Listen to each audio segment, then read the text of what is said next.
My husband is the kindest person I have known. He is the epitome of selflessness and compassion. He always thinks of others before himself, and that is his best quality. On top of that, that is the reason why I fell in love with him. He became my rock, cornerstone, and anchor during the tough times of my life, and I was with him as well. In the first months of our dating phase, my husband, aka my former boyfriend, during that time was very vocal about his problems with his family. His dad passed away when he was young, making him forced to be an adult and be his family's breadwinner. His mother was ill while his younger brother was a headache. I got to know his family more because I helped them more often. I would take my husband's mother to the hospital and I would even shoulder the hospital bills. I admit that I'm not well off, but I'm willing to extend help for my husband's family. I was a primary witness to how hardworking my husband Stephen was. He dropped out of college just to provide for his family. Meanwhile, his brother is a complete jerk. He forced his brother to send him to a prestigious school that cost beyond their monthly income and budget. His brother Joe was a spoiled brat, and their mother wanted him to be in that school. That is why my husband sacrificed his studies just to send his brother to that high end university. I saw my husband cry every night. I saw him work hard from 4 in the morning. I witnessed how he single handedly paid all the needed bills in their house, but his mother and brother were ungrateful. They even condemned Stephen for providing little, and they would always insult him. There were times that I wanted to talk back to them just to defend my husband, but Stephen, with his kind and humble heart, told me not to. My heart breaks for him.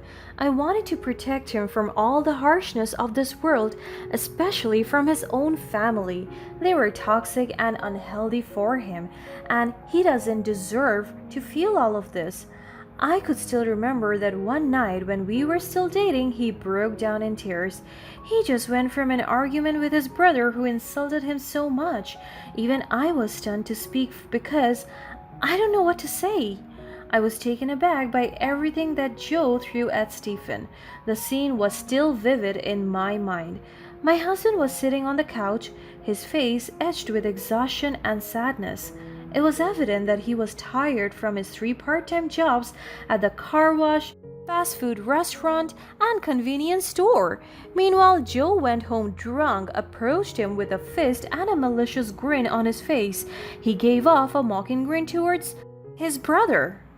Well, well, well, look at you, Stephen. Can't even stand up for yourself, can you? What a pathetic excuse for a man. Stephen remained silent, his eyes downcasted, struggling to hold back tears.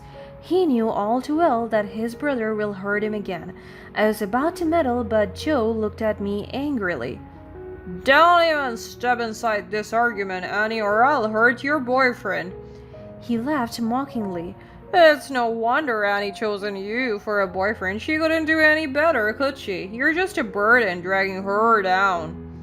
Stephen clenched his fists, his knuckles turning white, but he remained silent, refusing to give Joe the satisfaction of a response. What's the matter, Stephen? Cat got your tongue? Or are you finally realizing how worthless you truly are? I want to be in that school, and you will do everything to get me inside. I don't care if you'll go ill like our mother. Just don't die, okay? Don't die until you get me inside that school. Am I clear? He stomped his feet and kicked Stephen's seat. Stephen's shoulders shuddered, his silent tears flowing freely now. He tried to maintain his composure, but Joe's hurtful words continued to chip away at his fragile emotional state. After that commotion, Joe walked away and even pushed a vase to the ground, breaking it into pieces, and as soon as he was out of the picture, I walked towards Stephen. My eyes filled with concern as I saw him sitting on his seat, crying so hard, his head buried in his hands. My love, I'm here. Do not worry, I will never leave you. Stephen looked up at me, tears staining his face, and he struggled to speak. I don't understand him. He has always said such terrible things, Annie. I I couldn't defend myself. It hurts. My eyes flashed with anger and empathy. I wanted to hurt Joe to defend Stephen, but I just couldn't. I'm so useless. I talked to Stephen, and my voice filled with determination. Stephen, you are not what he says. You are strong, kind, and deserving of love and respect. I won't let his words define you. We will face this together. I held his hands tightly. Stephen found solace in my words, his tears gradually subsiding as he realizes he is not alone in this battle against Joe's cruelty. It even became worse when Joe had a car accident and he was the suspect of the crime. He recklessly drove his friend's car while he was drunk, and what's worse is that he did it on purpose. He banged on another car and even tried to walk away with it. But the police officer nearby was able to track him down and send him to jail. His offense was the worst thing. He has violation for driving without license, drunk driving, stealing the car, and for intentionally crashing the other car. We have to bail him out of prison because he was starting to get hysterical. When we visited him, he almost punched Stephen, and good thing I was able to stop him. We don't have that much money because even I was struggling with my tuition. But Joe was threatening to do something bad if he won't be out of jail. He pressured Stephen into taking him out, and Stephen was already working triple the efforts just to fund his more than $100 bail. I pity Stephen so much. I was so eager to help him, that's why I decided to make a sacrifice. I withdrew my student loan and used it as bail. In result to that, I dropped out of my pre-law bachelor's degree and gave up on my dreams because of his cruel brother.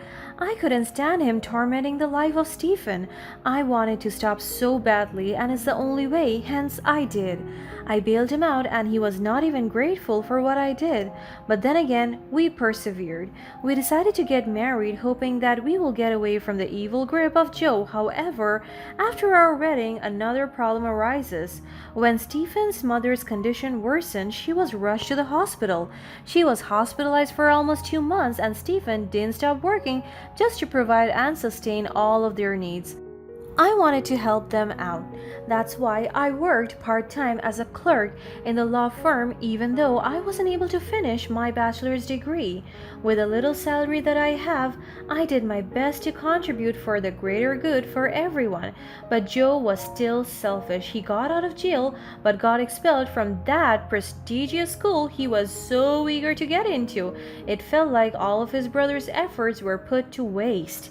And I pity my husband so much because everything he did is for his family and he is not even appreciated and valued just the way he deserves.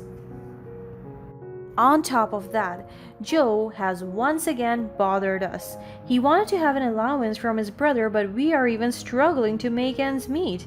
I have always thought that everything would change once we get married, but here we are again, still entangled in a web of deceit and betrayal, with my brother-in-law Joe at the center. I couldn't wrap my head around how shitty and bad Joe is. I knew for sure that he had always been the black sheep of the family. Stephen had warned me about his troublesome ways, but I had always hoped that things would be different. We were still dating that time, and the trauma that I felt from him was beyond the moon already. But it gets worse now. Unfortunately, Joe seemed to harbor a deep resentment towards me, constantly belittling me and mocking my lack of education. His insults pierced my heart, leaving a lasting scar on my self-esteem. Does he forget that it is because of him I was not able to continue my college education? Because I have to help him get bailed out? He was not even my brother, nor was he even good to me. I did it for the love and concern that I have for my husband. I yearned for acceptance and understanding, but Joe's words only fueled the fire of inadequacy within me. His condescending remarks stung, but I refused to let them define me. This time around, I became his new target. He stopped pestering my husband because it is now my turn to put up with his ugly attitude. But instead of dealing with his insults, I poured my energy into supporting Stephen, being his pillar of strength as we navigate through life together. I could still remember that one time when he insulted me so badly just because I wasn't able to prepare food for him. Am I his maid to begin with? He's such an egoistic man. I stood in the living room, my arms crossed, as Joe loomed over me with a smug expression on his face. Well, look who it is. The woman who wouldn't even effort to go to college. What a waste you are. My jaw tightens, my eyes burning with anger, but I remain silent, refusing to give Joe the satisfaction of a response. I bet Stephen regrets marrying someone like you. No ambition, no intelligence, just a burden on his shoulders.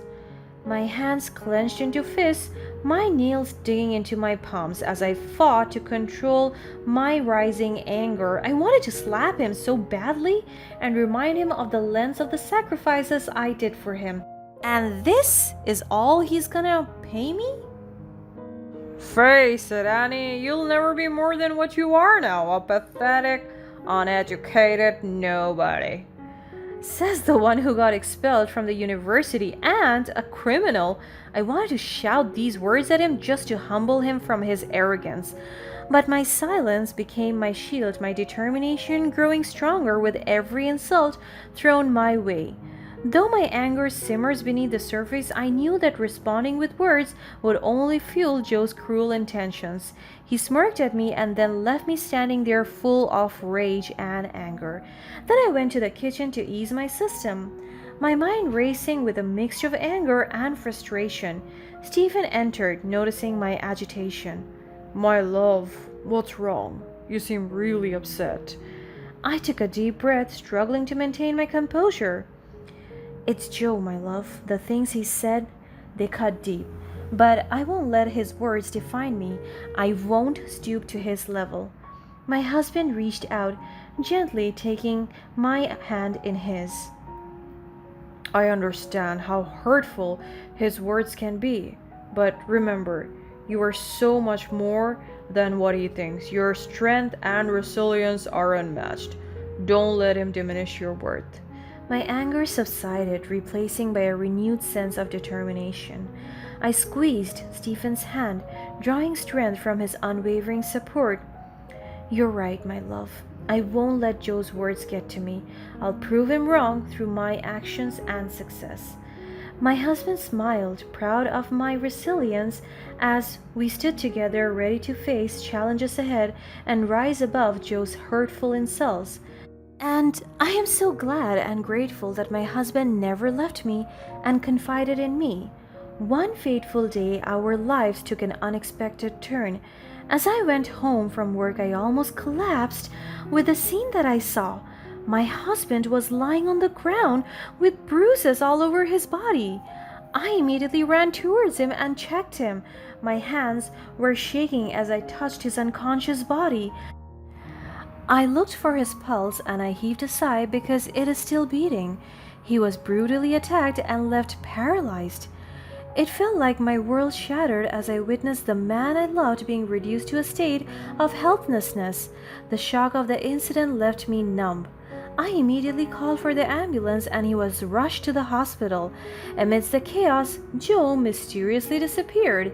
It seemed as though he had vanished into thin air. As I stood by Stephen's side, grappling with the enormity of the situation, I couldn't help but wonder about Joe's sudden absence. Was it mere coincidence, or did he have a hand in Stephen's assault? The unanswered questions gnawed at me, urging me to dig deeper and uncover the truth. But I knew deep down that he did this. Determined to help Stephen recover, I took on the role of his caregiver, guiding him through the arduous process of rehabilitation. As I supported him physically and emotionally, a spark ignited within me, urging me to seek justice for my husband's suffering. I realized that education was not a prerequisite for fighting for what is right. I also tirelessly looked for Joe. I want to ask him straight into his eyes on why he did that to his brother. He gave up everything for him, and all he did to repay him was just horrible things. With each passing day, as I witnessed Stephen's determination and resilience, my own resolve grew stronger. I wanted to understand the truth behind his attack and ensure that the person responsible faced the consequences of their actions. Driven by a newfound purpose, I decided to pursue my law degree. It's been 5 years since the incident happened, and my husband is now recovering. Balancing my responsibilities as a caregiver and a student proved to be a challenge, but I was determined to overcome any obstacle that came my way. Countless sleepless nights and relentless studying became my companions as I delved into the intricacies of the legal world. As my legal knowledge grew, so did my thirst for the truth. Digging deep into Stephen's attack, I stumbled upon a shocking revelation. It was Joe who had beaten him. There was a man that came to me. He was Joe's friend, and his guilt brought him to serve justice. When he knew about it, me being Joe's sister-in-law, he handed me a voice recording during the night that Joe beated my husband. Joe was drunk while talking to the guy, narrating him all the details of his actions. He just felt like taking a voice record of it because he knew that Joe must be punished. Anger and disbelief coursed through my veins, but I channeled my emotions into building a strong case against him. Everything fell into place. The time that I received the recording was also the time of my graduation. I took the licensure exam and I became a full-fledged lawyer. With the evidence I had gathered, I summoned Joe to court. The moment of reckoning had arrived, and I stood before the judge and jury, ready to expose the darkness that had plagued our lives for far too long. Joe, smirking in the face of my past humiliations, mocked my pursuit of justice. Little did he know that the tides had turned, and I was armed with the knowledge to expose his dark deeds. As the courtroom proceedings unfolded, I presented evidence and testimonies that laid bare Joe's jealousy and hatred towards Stephen's life. I watched with satisfaction as the color drained from Joe's face when he saw Stephen no longer paralyzed but walking confidently into the courtroom. Fear gripped Joe's heart as he realized the consequences of his actions. In a final act of defiance, I delivered a closing statement that encapsulated the pain, suffering, and resilience my husband had endured. I painted a vivid picture of Joe's envy and how it had driven him to commit such a heinous act. The weight of my words resonated with the jury, and justice prevailed as Joe was found guilty. With the verdict, a sense of closure washed over me. My husband was finally free from the physical and emotional scars that had plagued him for so long, and I, Annie, the woman who had been insulted for her lack of education, emerged triumphant as a lawyer armed with the power to fight for justice. The journey had been long and arduous, filled with doubts and challenges, but I had persevered. The insults and challenges I faced only fueled my determination to rise above them. My journey from victim to victor had taught me that education is not limited to formal institutions. It can be gained through life experiences and a thirst for knowledge. And in the face of adversity, true strength and justice prevailed. As Stephen and I embraced, tears of relief and happiness streamed down our faces. We had conquered the demons of the past, and together we were ready to embrace a brighter future. The scars would always remain, but they served as a constant reminder of our resilience and the power of standing up for what is right.